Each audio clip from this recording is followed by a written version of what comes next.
Glenn Korn, Cipher Brief expert, former senior CIA executive. Great to have you with us on this Monday for a quick take on what we're hearing and learning, such as it is about Ukraine's counteroffensive in Kursk. I guess it's a counter to a counteroffensive that the Russians had started.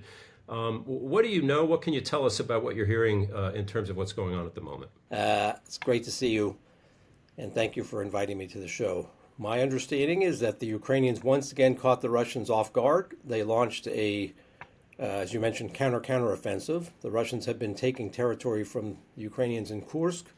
Now it looks like the Ukrainians, estimate I saw is maybe 8 kilometers in the direction. It looks like they're moving in the direction of Kurchatov Atomic Station. There's a lot of speculation whether or not that's their objective.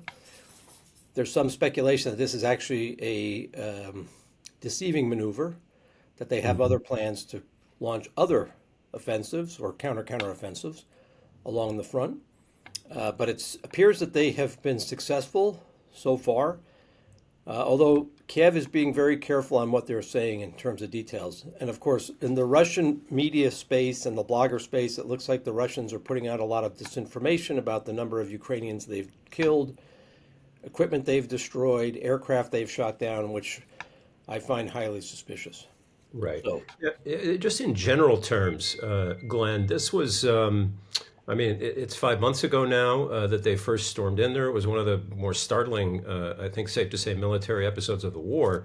And widely understood then, at least in part, to be about leverage and grabbing a bargaining chip for any potential negotiations. Is that still the game, do you think? And how does even 8, 9 kilometers or whatever it is affect or change that? my own assessment is that the Ukrainians are trying to send a message again that they are not, that they are in a position of strength. I think the timing is important because, Putin didn't have a very good end of last year. His number one ally in the Middle East got crushed and is now living in an Airbnb in Moscow somewhere, guests of the Russian Federation, Right. the terrorist Bashar al-Assad, or former leader of Syria. The Syrian regime collapsed very quickly. This has caused a lot of complications for Putin and his reputation. Of course, my own assessment is that they're not happy with the U.S. elections. They had hoped there'd be a lot more drama and turmoil in the U.S. after the elections. Instead, it was a pretty clear victory on the side of the Republicans, and there was no major protests, no violence, thank God. And so my own assessment is that Putin didn't have a very good last year, and there are other things that are going bad for them as well. And so I wonder if the Ukrainians, or I would speculate here that the Ukrainians wanted to continue that bad streak for Putin and to show the incoming administration that they are strong, that they're not on their back foot, and that they are an ally that we should count on and invest in because they can succeed. And to what extent, if at all, would another development just in the last 24, 48 hours play into this? And that's the Ukrainians' use of several at once, it would appear, 6 or 8, I think, ATACMS missiles, the American long-range missiles. Different accounts on whether they got through or were all intercepted. Do you think that's part and parcel of the same thing you're talking about, or just something totally different? Well, I think that the Ukrainians, they've argued all along that they need they need the weapon systems, and then they need the permission to use the weapon system, and that they can use them effectively. So they're demonstrating that they can use them effectively to support ground operations and to soften up the Russian lines of defense. So I think it's smart what they're doing. There may be also the calculation that they need to move as quickly as they can now because once 20 January comes, there'll be a push for negotiations. And they may, I think there's some concern that the new administration may go back to this administration's previous policy of handcuffing the Ukrainians. I hope that doesn't happen. I don't think it is going to happen. But there may be some in Kiev that thought we better start using these tools while we have them and while we have the ability to use them. hmm And back to Kursk for just a couple of quick other questions, Glenn. One is that term bargaining chip has come up a lot. You mentioned January 20th, possible negotiations, leverage, and all that. What does Kursk, and it's obviously not Kursk province writ large. It's impressive what they've done on the one hand, but it's a small little piece of Russian territory. Help our audience understand what kind of a chip is that? I mean, not to make you into an international diplomat, but what could one exchange Kursk, the chunk of that province that they have for? Well, I guess in theory, when they go to the bargaining table with the Russians, they can say, okay, we'll give you back this territory that we took if you give us some of the territory, maybe for kilometer to kilometer. With the Russians, they're very, very reciprocal, like an eye for an eye. So that may be some of their calculus.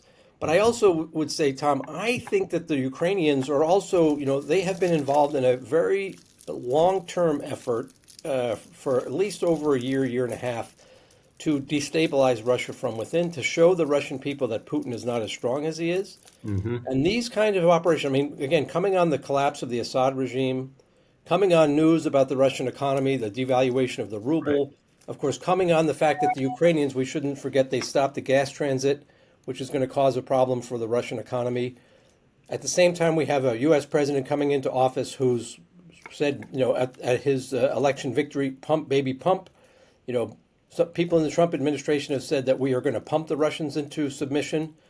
So I Pumping think oil, just to be clear. Yeah. yeah, oil and gas. Yeah, I'm sorry for not clarifying that. But in other words, economically, we are going to break the Russians back because that's their main, that's the main tool they've been using to finance their war. We're going to devalue their energy resources by producing and providing, making available more of our own, more alternatives, which I personally think is a smart strategy. And it will help. So all these things are happening. I think the Ukrainians are just continuing to show that they can hit the Russians, they can catch Putin off guard, they can do things, and that Putin is not protecting Russia the way that he claimed he was going to do when he came to power in the early 2000s. Okay. A word before we leave Kursk is I want to mention the North Koreans.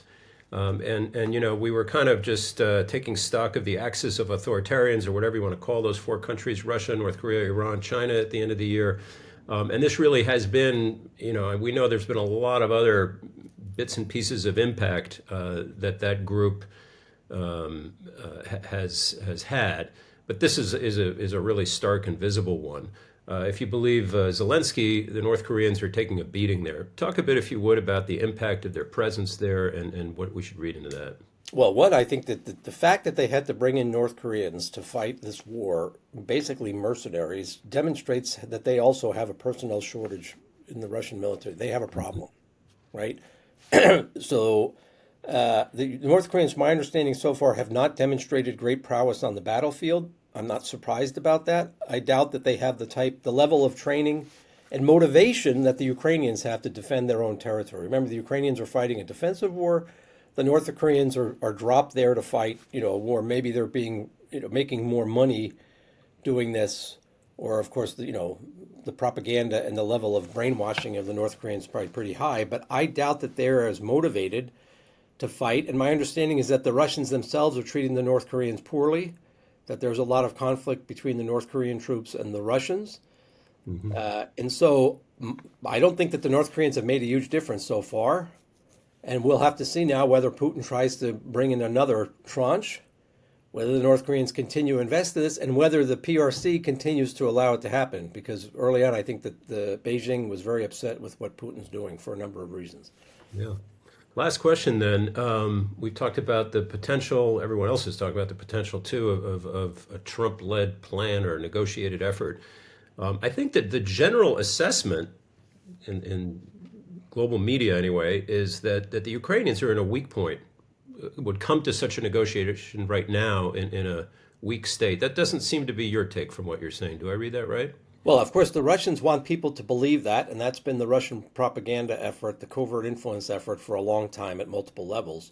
But what I'm saying is that the incoming administration should understand, and I'm glad that President Trump actually stated publicly after Assad fled that Iran and Russia were not in positions of strength. It demonstrated their weakness. That is good, because the incoming administration should understand that the Ukrainians are not as weak as the Russians want people to believe. And the Russians are not as strong, and Putin's not in the power position that he wants everyone to believe he's in. And again, I think this operation may have been also intended to send it's a public message to people in Europe and the United States that we can still hit, we can still take territory, we can still catch the Russians, and look how incompetent the Russians are. We caught them again off guard. Glenn Korn, super appreciate your being with us. Glenn Korn, Cipher Brief expert, former CIA senior executive. It's great to see you, and Happy New Year to you. Happy New Year to you guys. Thanks.